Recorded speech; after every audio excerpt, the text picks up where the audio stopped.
तो चलिए fluid start करते हैं।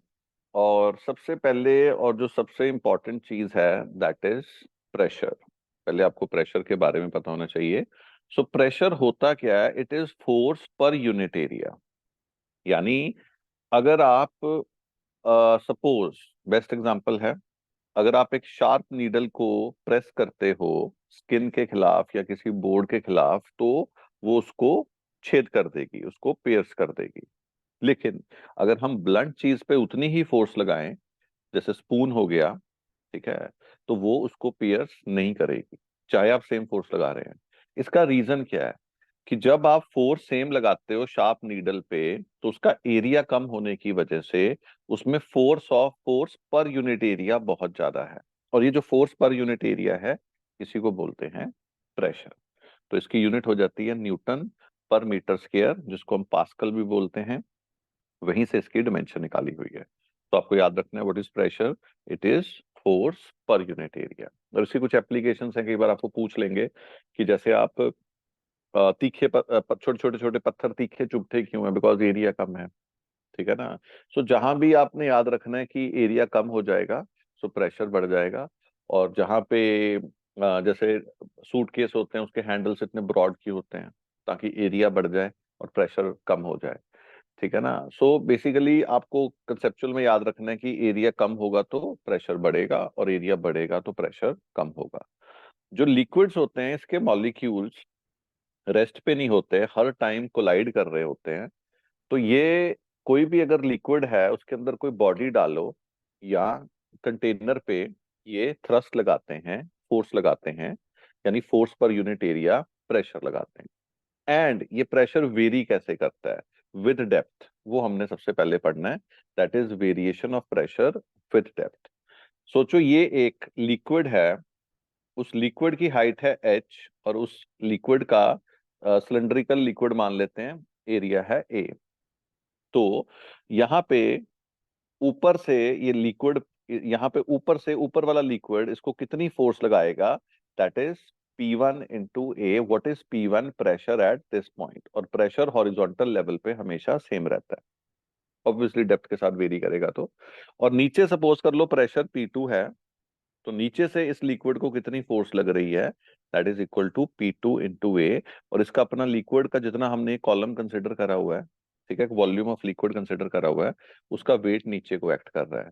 सो नीचे को दो फोर्सेस लग रही हैं, F1 और mg, और ऊपर को लग रहा है F2, क्योंकि ये लिक्विड इक्विलिब्रियम पे है, रेस्ट पे है। तो नीचे की फोर्स और ऊपर की फोर्स को बराबर कर देंगे। नीचे ऊपर वाली फोर्स को लिखेंगे P1 इंटू ए, नीचे वाली को P2 into A. And mg क्या हो जाएगा? V रो जी। तो आप देखेंगे ए कॉमन आके कट जाएगा।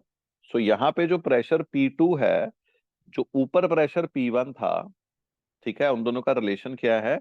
P2 is equal to P1 plus h rho g. यानी आप जैसे जैसे डेप्थ में जाते जाएंगे लिक्विड में, प्रेशर बढ़ता जाएगा, और वो सिर्फ और सिर्फ डेप्थ पे डिपेंड करता है, उसके मास या एरिया पे डिपेंड नहीं करता। सो अगर एक जगह लिक्विड में प्रेशर P है या P1 है, तो उसके हॉरिजॉन्टल लेवल में सेम होगा। एच हाइट नीचे जाओगे तो P1 plus h rho g, H height ऊपर जाओगे तो P1 माइनस एच रो जी हो जाएगा। ठीक है? सो यही लिखा हुआ है यहाँ पे, that pressure of liquid only depends upon depth of liquid column. ठीक है? उसके बाद एक चीज होती है गेज प्रेशर। सपोज यहाँ पे बाहर प्रेशर हो एटमॉस्फेरिक प्रेशर, और आप डी डिस्टेंस नीचे चले जाएं, डी डेप्थ नीचे चले जाएं, तो वहां पे प्रेशर पी कितना हो जाएगा? That is atmospheric plus d rho g. तो ये जो नीचे प्रेशर P है और एटमॉस्फेरिक का डिफरेंस है, which is equal to d rho g, जितना एक्स्ट्रा प्रेशर लिक्विड ने लगाया है, उसको बोलते हैं गेज प्रेशर। तो the pressure P at a depth below the surface of liquid open to atmosphere, ऊपर एटमॉस्फेयर होना चाहिए, is greater than atmospheric pressure by an amount. यहाँ पे हमने हाइट h ली है, so at h rho g. And this excess pressure, that is P minus atmospheric, is known as gauge pressure. पूरे chapter पढ़ोगे पूरा फ्लूइड्स, कुछ चीजें याद रखना। डेंसिटी ऑफ वाटर SI में 1000 होती है, CGS में 1 होती है। और density of Mercury density of mercury SI में 13,600 और एसआई में 13.6, यानी 13.6 टाइम ज्यादा हैवी है मर्क्यूरी। और यही चीज जो होती है density of body upon density of पानी, किसकी डेंसिटी पानी के कितने टाइम्स है, उसको बोलते हैं रिलेटिव डेंसिटी या स्पेसिफिक ग्रेविटी। तो अभी हमने पढ़ा है कि जो प्रेशर है वो डेप्थ के साथ वेरी करता है, और हॉरिजॉन्टल लेवल पे प्रेशर क्या रहता है, सेम। तो यहाँ पे एक चीज होती है हाइड्रोस्टैटिक पैराडॉक्स। अगर आप पानी को डिफरेंट वेसल्स में भर दें, सब में amount of water, volume of water different होगा, लेकिन सब में हाइट क्या रहेगी, same, if they are obviously connected. क्यों? क्योंकि इस हॉरिजॉन्टल लेवल पे प्रेशर सेम होना चाहिए। एंड प्रेशर किस पे डिपेंड करता है, अमाउंट पे तो डिपेंड करता ही नहीं है। किस पे डिपेंड करता है, डेप्थ या हाइट ऑफ लिक्विड कॉलम। तो सब में हाइट क्या हो जाएगी, सेम हो जाएगी। It is called as hydrostatic paradox. And ऐसे ही एटमॉस्फेरिक प्रेशर निकालने के लिए टॉर्सली ने एक एक्सपेरिमेंट किया था। उन्होंने पूरी टेस्ट ट्यूब को मरकरी से भर लिया, थंब से उसको बंद करके मरकरी के अंदर जाके थंब निकाल लिया। ठीक है। और उन्होंने एक बात नोट करी, वो चाहे ट्यूब को सीधा रखें चाहे किसी एंगल पे रखें, तो जो ट्यूब है वो 76 सेंटीमीटर पे जाके सेटल हो जाती है। और अंदर, क्योंकि एयर तो उसने जाने नहीं दी, तो वैक्यूम क्रिएट कर दिया। इस वैक्यूम का नाम था टॉर्सली वैक्यूम। तो यहां से उन्होंने एटमॉस्फेरिक प्रेशर निकाला। उन्होंने कहा कि यहाँ बाहर जो प्रेशर है और जो अंदर प्रेशर है वो सेम होगा। तो अंदर कितना प्रेशर होगा, वैक्यूम का 0 plus h rho g. What is h? 76 centimetre पे मरकरी सेटल हुई थी, और उसको मीटर में कर लिया, into density of mercury 13,600 into g. तो वहां से उन्होंने एटमॉस्फेरिक प्रेशर की वैल्यू निकाली थी 1.01 इंटू 10⁵ पास्कल। यहाँ इस कॉन्सेप्ट पे बहुत अच्छा क्वेश्चन है, एनसीईआरटी की प्रॉब्लम है। हमारे पास एक यू ट्यूब है, उसके एक साइड पे पानी है और दूसरी साइड पे हमने क्या भरा है, मिथाइलेटेड स्पिरिट। और दोनों का जो लेवल है वो बराबर कर दिया, नीचे मरकरी है। ठीक है। सो आपने स्पेसिफिक ग्रेविटी ऑफ स्पिरिट निकालना है। याद रखें हॉरिजॉन्टल लेवल में जो प्रेशर होता है वो सेम होता है। तो जितना प्रेशर यहाँ पे होगा उतना यहाँ पे होगा, जितना यहाँ पे उतना यहाँ पे, जितना यहाँ पे उतना यहाँ पे। तो इस पॉइंट पे जितना प्रेशर होगा उतना ही इधर होगा। तो बी पे प्रेशर कितना होगा, that is atmospheric plus h rho g. H is 10 centimetre into density of water into g. C point पे कितना प्रेशर होगा, atmospheric plus 12.5 into density of spirit into g. तो यहाँ से डेंसिटी ऑफ स्पिरिट निकाल लें, तो वो आ जाएगी 800 kg पर मीटर क्यूब। अगर वो स्पेसिफिक ग्रेविटी पूछ रहा है तो इसको डेंसिटी ऑफ वाटर यानी 1000 से डिवाइड कर दें, वो आ जाएगी 0.8। तो जो इनिशियल हमने स्टार्ट किया है उसमें हमने एक ही चीज पे जोर दिया है, दैट प्रेशर एक पॉइंट पे जो है हॉरिजॉन्टल लेवल पे सेम लिक्विड में सेम रहेगा। ठीक है। और कनेक्टेड है तब भी हॉरिजॉन्टल लेवल पे with in same liquid same रहेगा। नीचे जाओगे तो एच जी से बढ़ेगा, ऊपर आओगे तो एच जी से घटेगा। तो नेक्स्ट है पास्कल्स लॉ। तो हमें पता है कि जो प्रेशर है, अगर आप लिक्विड में डेप्थ में एंटर करते जाओगे तो प्रेशर बढ़ता जाएगा। जो रिलेशन है वो भी हमने देखा है, दैट इज जो भी ऊपर प्रेशर होता है तो डेप्थ या एच हाइट नीचे चले जाओ तो वो प्लस एच रो जी से बढ़ जाता है।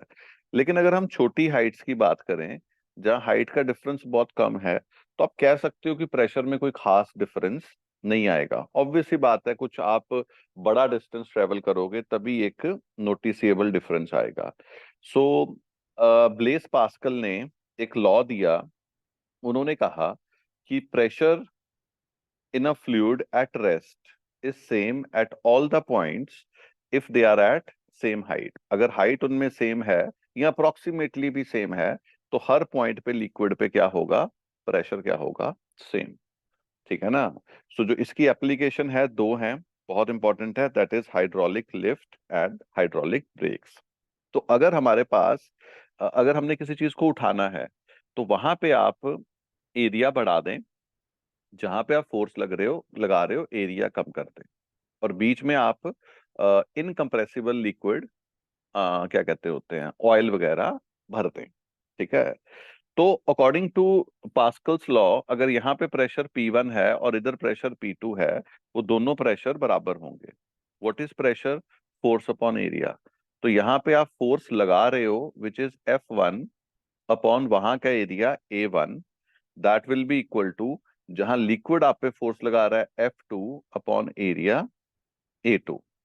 ठीक है, तो F1 तो आपने लगाई, तो F2 कितनी आ गई? A2 upon A1 into F1। तो अगर आप एरिया को n टाइम्स कर दोगे, ठीक है, अगर आप एरिया को n टाइम्स कर दोगे, तो आप देखो आपकी फोर्स भी n टाइम हो जाएगी। तो आपने अगर फोर्स लगाई, लेट से 100 न्यूटन, यानी आप 10 kg को अप्रोक्सीमेटली उठाने के बराबर आप कर रहे हो, और आपने एरिया 10 गुना कर दिया, तो आपकी फोर्स 1000 न्यूटन हो जाएगी। यानी आप उठा तो 10 kg के बराबर फोर्स रहे हो, लेकिन उठेगी कितनी चीज? 100 किलो के बराबर। सो आपकी फोर्स मल्टीप्लाई हो सकती है अगर आप एरिया को मल्टीप्लाई कर दें। जहां पे फोर्स लगानी है एरिया छोटा रखें, जहां पे फोर्स लगनी चाहिए लिक्विड की वजह से, जहां से चीज को उठाना है, वहां पे एरिया बड़ा कर दें। ये डायग्राम आपको पता होना चाहिए। ये गाड़ी ऐसे रफ सी बना लें, और ये थ्योरी एक बार अच्छे से रीड कर लें, और ये उसका थ्योरी है। अ, और जो हाइड्रोलिक ब्रेक है, सेम कॉन्सेप्ट उसमें है। ठीक है, अगर ये एग्जाम में आता है, ये रफ सा डायग्राम बना के आना है आपको। जहां पे आप फोर्स लगा रहे हो वहां पे एरिया छोटा रखना है। जहां पे फोर्स, ये जो ऑयल है, जो ब्रेक ऑयल होता है, जहां वो फोर्स लगाएगा ब्रेक्स पे, वो एरिया आपको बड़ा करना है। तो थ्योरी तो सेम ही लिख के आनी है आपने। प्रेशर सेम होगा, अगर आप एरिया एन टाइम्स कर दोगे यहाँ नीचे का, तो जो आपकी फोर्स है एन टाइम्स मल्टीप्लाई हो जाएगी। तो तभी आप थोड़ी सी फोर्स लगा के हम इतनी बड़ी गाड़ी को रोक लेते हैं, बिकॉज वहां पे जो, जहां पे हम फोर्स लगाते हैं, वहां पे पाइप छोटी होती है, और जो नीचे पाइप बड़ी हो जाती है, और ऊपर से 4 ब्रेक्स हैं, तो वो फिर अच्छे से काम करती है। सो ये है पास्कल लॉ, और ये उसकी 2 एप्लीकेशंस हैं। और इनको अच्छे से पढ़ें, और न्यूमेरिकल भी आया तो आपको प्रेशर इक्वेट करना है। Next is Archimedes principal. तो आर्किमिडीज प्रिंसिपल ने क्या कहा कि अगर आप किसी बॉडी को किसी लिक्विड में सबमर्ज करोगे, तो उस पे अपथ्रस्ट लगेगी। वो जो अपथ्रस्ट लगती है, उसको हम ये भी कह देते हैं बॉडी ने कितना वेट लॉस किया है। वो कितनी लगेगी? पहले लॉ पढ़ते हैं और प्रिंसिपल पढ़ते हैं, फिर इसका फॉर्मूला कैसे अप्लाई करना है मैं आपको बताता हूँ। So Archimedes principle tells us that the weight loss by body immersed in liquid, अगर आप किसी बॉडी को लिक्विड में इमर्स करोगे, वो कुछ ना कुछ वेट लॉस करेगी, which is equal to weight of liquid displaced by immersed body. तो इमर्स बॉडी ने जितना लिक्विड को हटा दिया, यहाँ पे अगर बॉडी इतनी सबमर्ज हुई है तो इतना लिक्विड हटा है, इतने लिक्विड का जितना वेट है, उतनी अपथ्रस्ट लगेगी। तो पहले आप वेट का फॉर्मूला याद कर लें। किसी बॉडी के लिए क्या होता है? mg, मास होता है volume of body into density of body into g. तो आप याद रखें, वेट को आपने mg तो याद करा है, एक और फॉर्मूला याद रखें, V rho g. What is V? Volume of body. What is rho? Density of body. And what is g? Acceleration due to gravity. अब आपने एक फॉर्मूला और याद रख लेना है अप थ्रस्ट का, वो भी वी रो जी है, लेकिन उसमें वी डालना है वॉल्यूम ऑफ बॉडी जो कि लिक्विड के अंदर है, उतना वॉल्यूम डालना है। डेंसिटी बॉडी की नहीं डालनी, लिक्विड की डालनी है, बिकॉज हम क्या निकालने लगे हैं? Wait of liquid which is displaced by body. ठीक है, सो पहले स्टेटमेंट याद कर लें, फिर न्यूमेरिकल के लिए कुछ नहीं करना आपने, अब थ्रस्ट हमेशा दिखानी है volume of body inside liquid into density of liquid into g. ये फॉर्मूला याद कर लें, आपको कभी भी कोई प्रॉब्लम नहीं आई। इसको बोलते हैं आर्किमिडीज प्रिंसिपल, और इससे निकालते हैं हम up thrust on body. So next is intermolecular forces. दो मॉलिक्यूल जब एक दूसरे पे फोर्स लगाते हैं, उसको बोलते हैं इंटरमॉलिक्यूलर फोर्सेस या वैन डर वाल्स फोर्सेस। अगर दोनों मॉलिक्यूल सेम टाइप के हैं, तो उन फोर्सेस को बोलते हैं कोहेसिव फोर्सेस, और अगर डिफरेंट टाइप के हैं, फिर बोलते हैं एडहेसिव फोर्सेस।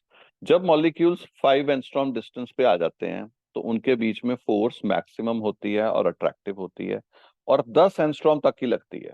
यानी अगर मॉलिक्यूल 10⁻⁹ मीटर से दूर है, तो कोई फोर्स नहीं लगती है, नेग्लिजिबल है, आप जीरो मान लें।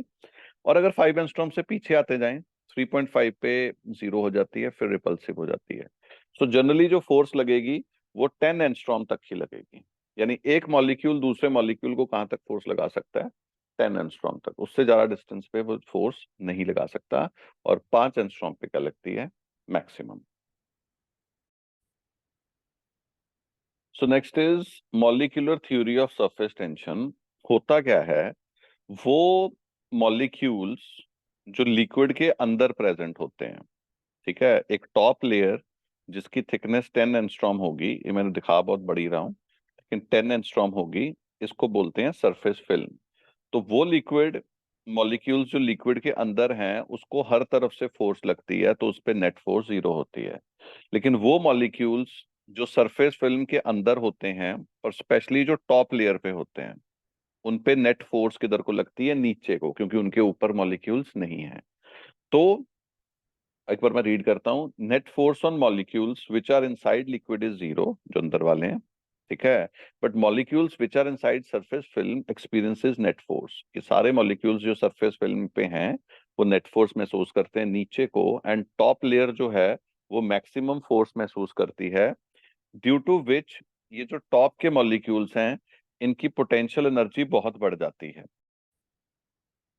तो जब किसी चीज की पोटेंशियल एनर्जी बढ़ती है तो उसमें एक नेचुरल टेंडेंसी डेवलप होती है, बिकॉज ये उन्हीं की होगी जो सरफेस पे होंगे। तो जो लिक्विड है उसकी एक नेचुरल टेंडेंसी डेवलप होती है, जिसकी वजह से वो हमेशा अपने सरफेस एरिया को घटाना चाहेगा ताकि उसकी पोटेंशियल एनर्जी कम हो जाए। ये टेंडेंसी की वजह से एक चीज डेवलप होती है जिसको हम बोलते हैं सरफेस टेंशन। तो सरफेस टेंशन क्या करती है, लिक्विड की एक टेंडेंसी डेवलप हो जाती है ताकि उसका सरफेस जो है वो मिनिमम हो जाए, बिकॉज उसके सरफेस के मॉलिक्यूल्स की क्या है, पोटेंशियल एनर्जी ज्यादा, ताकि उसकी पोटेंशियल एनर्जी क्या हो जाए, कम। हर चीज स्टेबिलिटी चाहती है, पोटेंशियल एनर्जी क्या चाहती है, मिनिमम। तो यहाँ से जो चीज नया कॉन्सेप्ट जो आपके आता है, जो पहली बार आप पढ़ते हैं, दैट इज सरफेस टेंशन। तो सरफेस टेंशन क्या है, it is property of liquid by virtue of which, जिसकी प्रॉपर्टी है by virtue of which free surface of liquid tends to have, excuse me, minimum surface area and behaves like a stretched membrane. जो top surface of liquid है वो हमेशा चाहेगा उसका surface area क्या हो जाए, मिनिमम। और वो कैसे बिहेव करेगा, जैसे स्ट्रेच मेम्ब्रेन की तरफ से। तो ये देखें, रियल फोटो है, एनिमेशन नहीं है। यहाँ पे जो स्विमर स्विम कर रहा है, तो यहाँ पे देखें एक लिक्विड की लेयर बनी हुई है, ठीक है ना। ये पूरी तरह से बाहर स्विमर निकलेगी तभी ये ब्रेक होगी लेयर, नहीं तो ऐसे पूरी देखो एक लेयर बनी हुई है, ठीक है ना। सो ये ऐसे है जैसे किसी ने सेलोफिन पेपर चढ़ा रखा हो। सो ये जो लिक्विड की प्रॉपर्टी है जिसकी वजह से ये ऐसे बिहेव करता है स्ट्रेच मेम्ब्रेन की तरह, इसको बोलते हैं सरफेस टेंशन। अब सरफेस टेंशन की वजह से होता क्या है, ये कोई रॉड पिन नहीं रखी हुई, लेट्स से मैं लिक्विड को कंसिडर कर रहा हूँ, ठीक है। सो लिक्विड की अगर मैं कोई लेंथ कंसिडर करूं, तो लिक्विड हर हर हर जैसे हर लेंथ पे लिक्विड एक दूसरे को फोर्स लगा रहा है। जैसे आप स्ट्रेच मेम्ब्रेन को खींच के रखा हुआ है, आप किसी भी डायरेक्शन में लेने, तो लिक्विड ने पूरी तरह से चारों तरफ से, जैसे इंसान ने पकड़ के खींचा हो किसी सेलोफिन को, वैसे चारों तरफ से लिक्विड का जो सरफेस है वो एक दूसरे को खींचता है, यानी वो फोर्स लगाता है। तो वो जो फोर्स लगती है पर यूनिट लेंथ, उसको सरफेस टेंशन बोलते हैं। तो जो मेन होता है, कभी भी आपसे किसी ने पूछी force due to surface tension, तो आप सरफेस टेंशन को लेंथ से मल्टीप्लाई कर देंगे। और जो सरफेस टेंशन होती है that is force per unit length, तो इसकी यूनिट हो जाएगी न्यूटन पर मीटर मीटर, और वहां से उसकी डायमेंशन निकाल लें। सो बेसिकली सरफेस टेंशन की डेफिनेशन याद रखें।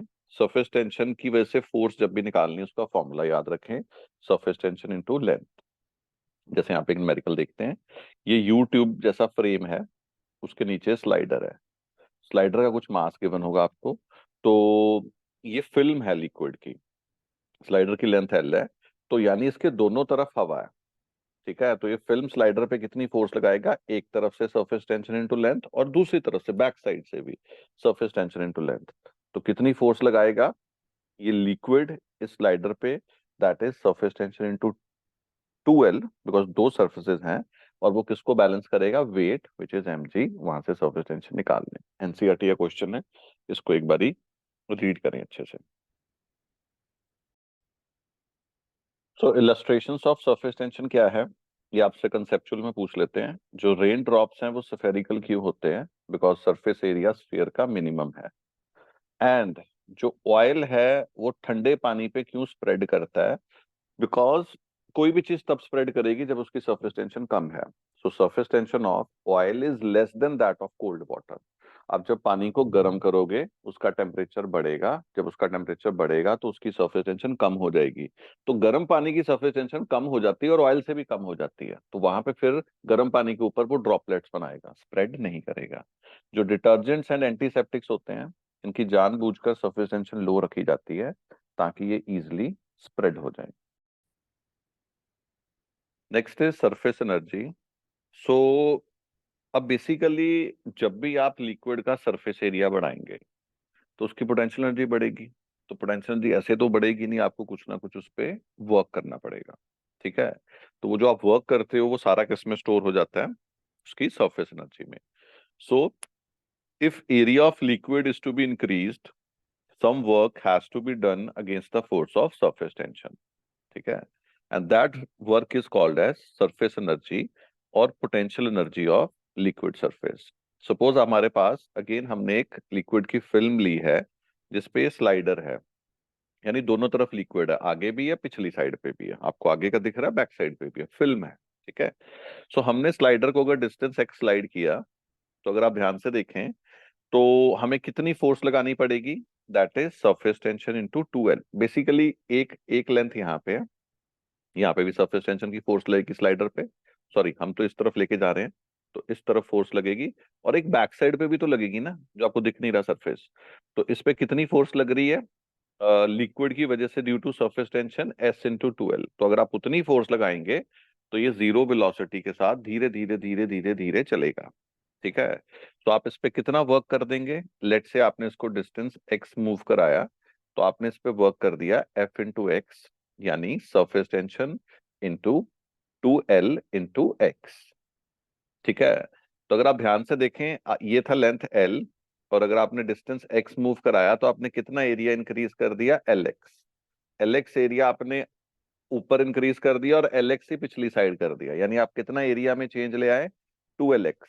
तो ये जो 2LX है बेसिकली ये चेंज इन एरिया है। तो जो आपका वर्क डन है, जो उसमें in the form of surface energy store होगा, that is surface tension into change in area. So therefore जो फॉर्मूला होता है सरफेस एनर्जी का, that is always surface tension into change in area. इसको potential energy of liquid भी बोलते हैं। तो इस पे बहुत इंपॉर्टेंट क्वेश्चन, सपोज हमारे पास एक ड्रॉप है जिसका रेडियस है R, और हमने इसको 27 ड्रॉप्स में तोड़ दिया, तो कितना हमें वर्क करना पड़ेगा। ठीक है, तो होगा क्या, अगर आप 27 ड्रॉप्स में ब्रेक कर दोगे तो वॉल्यूम सेम रहेगा। तो बड़ी ड्रॉप का वॉल्यूम रेडियस है कैपिटल R, तो उसका वॉल्यूम हो जाएगा 4/3 πr³ और छोटी ड्रॉप का रेडियस हो जाएगा 4/3 π छोटा r³ इंटू 27। जब आप वहां से सॉल्व करेंगे तो जो छोटी ड्रॉप है उसका रेडियस 1/3 टाइम्स हो जाएगा। तो इनिशियल एरिया था 4πr², फाइनल एरिया क्या हो गया, 4π छोटा r² इंटू 27, बिकॉज 27 ड्रॉप्स बन गई, वहां पे छोटे r की वैल्यू डालें, 12πr² आ जाएगा। चेंज इन एरिया निकाल लें, 8πr², उसको सरफेस टेंशन के साथ मल्टीप्लाई कर दें, इतना आपको वर्क करना पड़ेगा। एग्जैक्टली इसका उल्टा क्वेश्चन भी बन सकता है कि 27 ड्रॉप को मर्ज कर दिया, बताओ एनर्जी रिलीज्ड, तो इतनी ही एनर्जी रिलीज हो जाएगी। फिर कंपटीशन लेवल का क्वेश्चन क्या बन जाता है, बताओ उसमें टेम्परेचर में कितना चेंज आएगा, तो उसको MS∆T के बराबर कर दो, तो चेंज इन टेम्परेचर आ जाता है। सो वेरियस फॉर्म्स में इसी को घुमाते हैं, इसी चीज को। बट जब भी आप तोड़ोगे एरिया बढ़ाओगे तो आपको वर्क करना पड़ेगा, अगर आप जोड़ दोगे तो एनर्जी रिलीज होगी। तो देखिए, जब भी एक लिक्विड है वो किसी सरफेस के साथ टच में होगा, तो लिक्विड के मॉलिक्यूल्स अपने लिक्विड के मॉलिक्यूल्स पे भी फोर्स लगाएंगे, जिसको बोलते हैं फोर्सेस ऑफ कोहेशन। और लिक्विड के मॉलिक्यूल सरफेस पे भी फोर्स लगाएंगे, जिसको बोलेंगे फोर्सेस ऑफ अडहेशन। तो वो लिक्विड्स जिनमें किसी पर्टिकुलर सरफेस के लिए फोर्सेस ऑफ कोहेशन ज्यादा होती हैं, ठीक है, तो वो जैसे मरकरी है, वो ऐसे खुद में रहना पसंद करेंगे। वो सरफेस के साथ फोर्स कम लगाते हैं, तो सरफेस को वेट नहीं करेंगे। ठीक है, और जैसे वाटर को अगर आप ग्लास पे रखें तो उसमें forces of adhesion forces of cohesion से ज्यादा है, तो पानी जो है वो ग्लास के साथ ज्यादा चिपकेगा, ज्यादा फोर्सेस लगेगी एज कंपेयर टू इटसेल्फ, जो खुद को लगाएगा, तो वो सरफेस को वेट करेंगे। ठीक है, और ऐसा उनका शेप बनेगा, जैसे मरकरी ऐसे खुद में रहेगी और वाटर ग्लास के साथ चिपकेगा।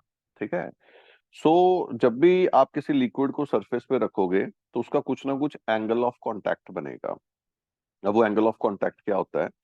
Angle of contact between liquid and solid in contact is defined as angle between किनके बीच में? The tangent to liquid surface at point of contact and solid surface inside liquid. Point of contact पे आप tangent बनाएं और ये आपका surface है, तो लिक्विड के बीच में से जो एंगल है उस एंगल को देखना है, बाहर वाले को नहीं, टेंजेंट का, जो लिक्विड के बीच का एंगल है। तो जिनके लिए forces of cohesion forces of adhesion से ज्यादा होती हैं, एग्जांपल मरकरी ग्लास का अगर आप एग्जांपल लें, उनका एंगल ऑफ कांटेक्ट बनता है ऑब्ट्यूस। एंड वाटर ग्लास का अगर आप एंगल ऑफ कांटेक्ट देखें तो क्या बनेगा? एक्यूट।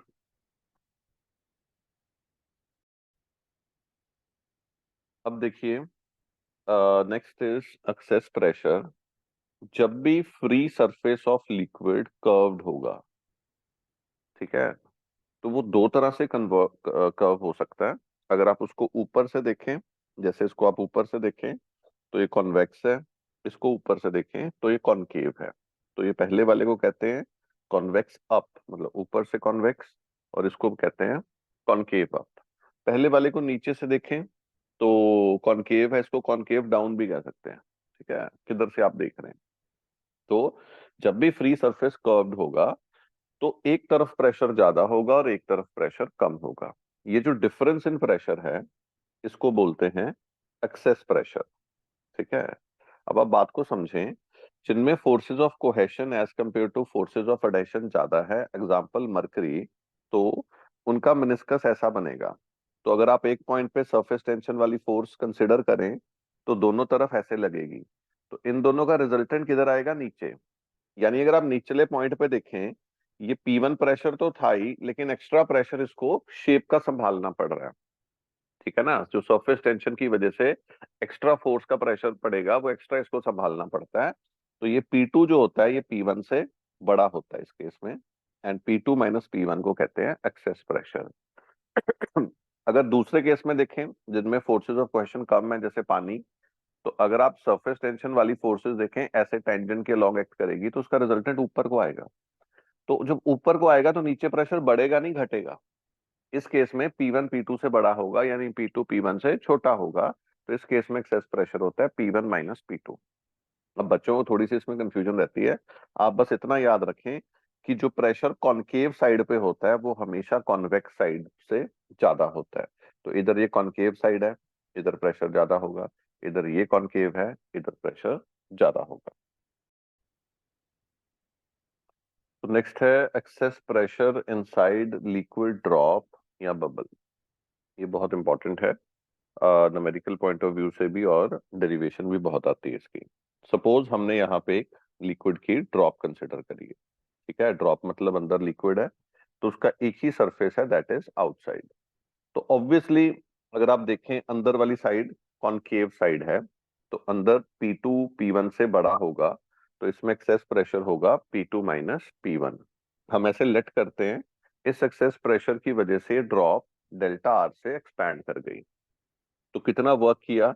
इस एक्सेस प्रेशर की वजह से जो फोर्स डेवलप हुई, that is work is force into displacement. Force को लिख देंगे excess pressure into area into displacement. कितना एरिया है ड्रॉप का? 4πr²। तो कितना आ जाएगा work done? Excess pressure into area 4πr² into delta R. और हमें पता है वर्क डन का एक दूसरा फॉर्मूला भी होता है, that is surface tension into change in area. तो हम लिख देंगे surface tension into final area minus initial area. तो अगर इसका रेडियस डेल्टा आर से बढ़ गया तो इसका फाइनल एरिया कितना हो गया? 4πr प्लस डेल्टा आर का स्क्वायर, और इनिशियल क्या था? 4πr²। 4π कॉमन आ जाएगा, तो a² plus b² plus 2ab। R square ने आर स्क्र को मारा, सॉरी आर स्क्र ने आर स्क्र को मारा, और जो डेल्टा आर है वो छोटा है, तो डेल्टा आर का स्क्वायर बहुत छोटा हो जाएगा, उसको निगलेक्ट कर दो। तो ये आपका वर्क डन आ जाएगा ड्रॉप के केस में 8π/s/r डेल्टा आर। किसको? ये एक्सेस प्रेशर वाला वर्क तो सेम ही है, चाहे आप एक्सेस प्रेशर से निकाल लें, चाहे वो सब स्टोर तो उसकी इंटरनल एनर्जी में ही होना है, surface tension into change in area. दोनों को इक्वेट कर दें, वहां से एक्सेस प्रेशर निकल के आ जाएगा 2s/r फॉर ड्रॉप। यानी अगर बाहर प्रेशर है एटमॉस्फेरिक, तो अंदर प्रेशर कितना होगा, atmospheric plus 2s/r, 2s/r extra होगा।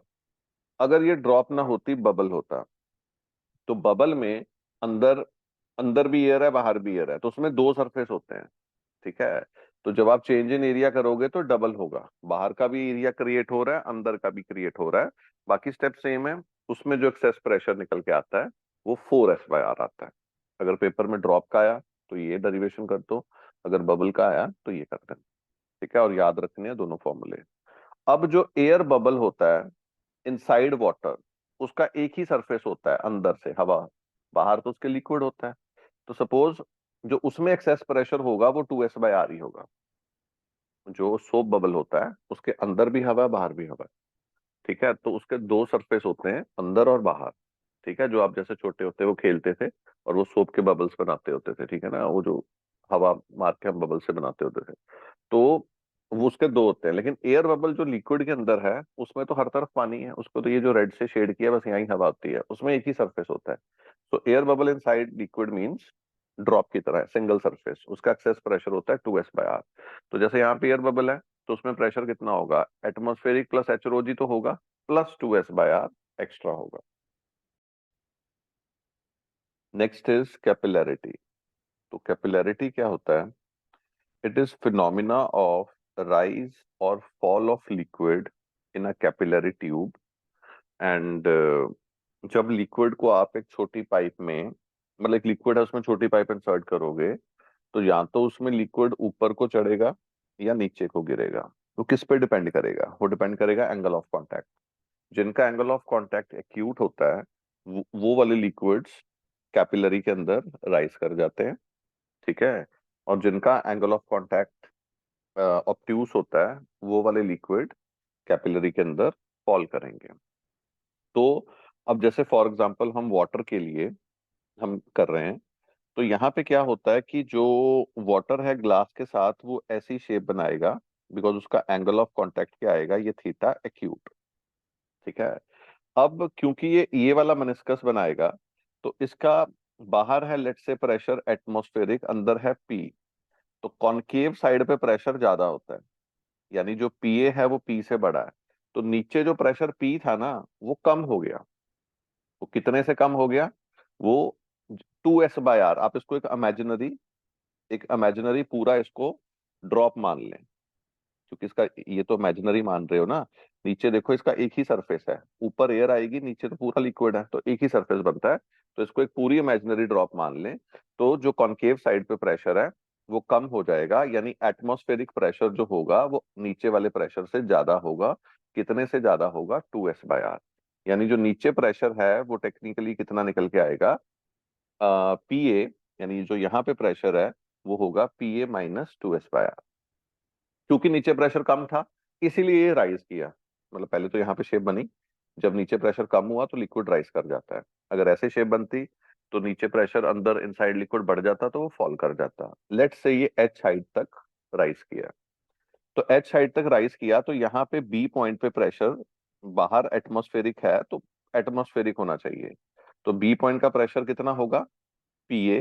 पहले हम P से लिख लेते हैं, तो P हमने अभी तो निकाला है, PA-2s/r प्लस HROG। तो बी पॉइंट का प्रेशर होगा PA-2s/r plus HROG, which should be equal to PA।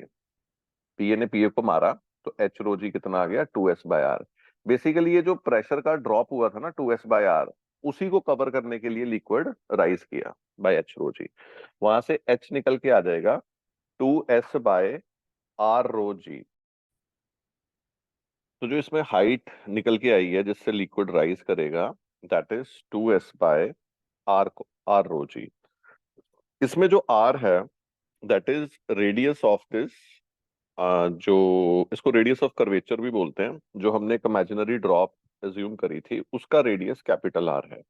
तो अगर हमें इसका रेडियस ऑफ कैपिलरी ट्यूब को स्मॉल r मान लें, तो ये एंगल ऑफ कांटेक्ट है अगर थीटा, तो ये वाला एंगल हो जाएगा 90 माइनस थीटा, तो ये ऊपर वाला एंगल, ये फिर से 90 है ना, तो ऊपर वाला एंगल आ जाएगा थीटा। तो यहाँ से कॉस थीटा निकल के आएगा small r by capital R, तो कैपिटल R निकलेगा small r by cos theta.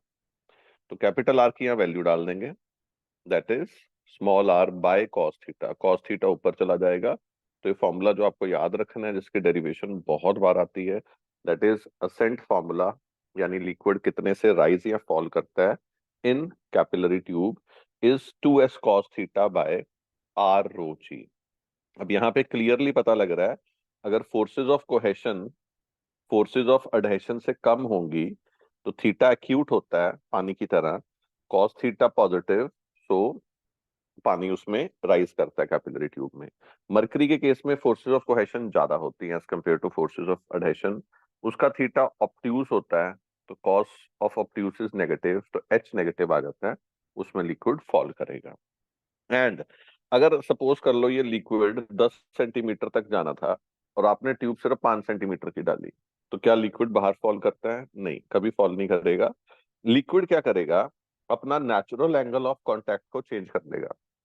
तो उसका एंगल ऑफ कांटेक्ट है कुछ, ठीक है, लेट्स से 45 डिग्री है, सो वो अपना नेचुरल एंगल ऑफ कांटेक्ट बढ़ा लेगा। ठीक है, तो जब थीटा बढ़ता है तो कॉस थीटा बेसिकली कम हो जाता है, वो इतना कम कर लेगा कि जितनी हाइट अवेलेबल है उतने तक ही रहे। तो कभी भी लिक्विड स्पिल नहीं करता, वो अपने नेचुरल एंगल ऑफ कांटेक्ट को एडजस्ट करके जितनी आपने कैपिलरी ट्यूब डाली है उतने में ही एडजस्ट हो जाता है।